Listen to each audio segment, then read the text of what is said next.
పేరు చెప్పి కాయలముక్కున్నట్టు ఒక నాయకుడు చెప్పిన దుర్మార్గుడు నాయకుడు ఆయన పేరు చెప్పి ఇవాళ నేను సేమ్ అదే కమ్యూనిటీ అనే ఉద్దేశంతోనే రెచ్చగొట్టి జెడ్పీటీసీ అయ్యి దాని తర్వాత ఎమ్మెల్యే అయ్యారు. ఈరోజు మాచెల్ల అనేది అభివృద్ధే లేదు. ఉన్నది కల్లా ప్రభుత్వ భూములు మొత్తం దోచుకోవటం, ఎస్సీ ఎస్టీ భూములు కూడా దోచుకోవటం. పాస్ పుస్తకాలు ఉంటాయి, ఆ పాస్ పుస్తకాలు వాళ్ళకు సంబంధించిన వాళ్ళ పేర్లు పెట్టుకొని వాళ్ళ దగ్గర దౌర్జన్యంగా డబ్బులు వసూలు చేస్తూ ఉన్నారు.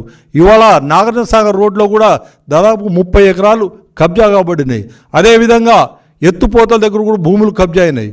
మన విమానాశ్రయం దగ్గర 200 ఎకరాల భూములు కబ్జా అయినాయి.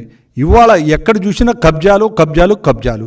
ఈ ప్రభుత్వంలో ఇలా అరాచకాలు జరుగుతూ ఉంటే అసలు ఎటుపోతుంది వ్యవస్థ?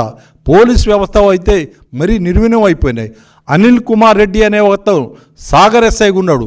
ఆయన ఏంటంటే ఒక వైసీపీ ఏజెంట్కి పనిచేస్తున్నాడు, వైసీపీ కార్యకర్తకు పనిచేస్తున్నాడు. ఇలాంటి వాళ్ళకి ఈయన పోలీస్ డిపార్ట్మెంట్లో పోస్ట్ ఇచ్చి అక్కడ మాచెల్ల నియోజకవర్గంలో పెట్టుకోవటం. అదేవిధంగా గతంలో చంద్రబాబు నాయుడు గారు ముఖ్యమంత్రిగా ఉన్నప్పుడు మన ఎస్సీ ఎస్టీ బీసీ మైనార్టీలు సంబంధించిన అధికారులు ఉండేటోళ్ళు.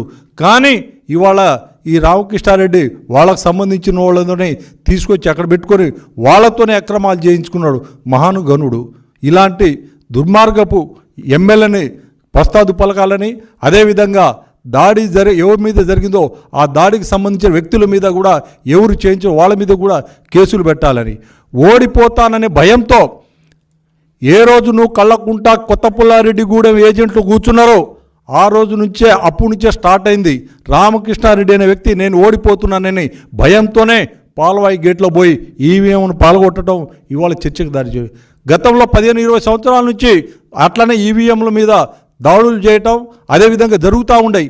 కానీ ఇవాళ మీడియాలో వచ్చింది కాబట్టి భావి ప్రపంచానికి తెలుస్తూ ఉంది. లేని పక్షం తెలియని పరిస్థితి. ఈ వ్యక్తికి బహిష్కరించాలని, అదేవిధంగా ఈయన సభ్యత్వాన్ని కూడా రద్దు చేయాలని నేను డిమాండ్ చేస్తాను. Thank you. ప్రశాంతత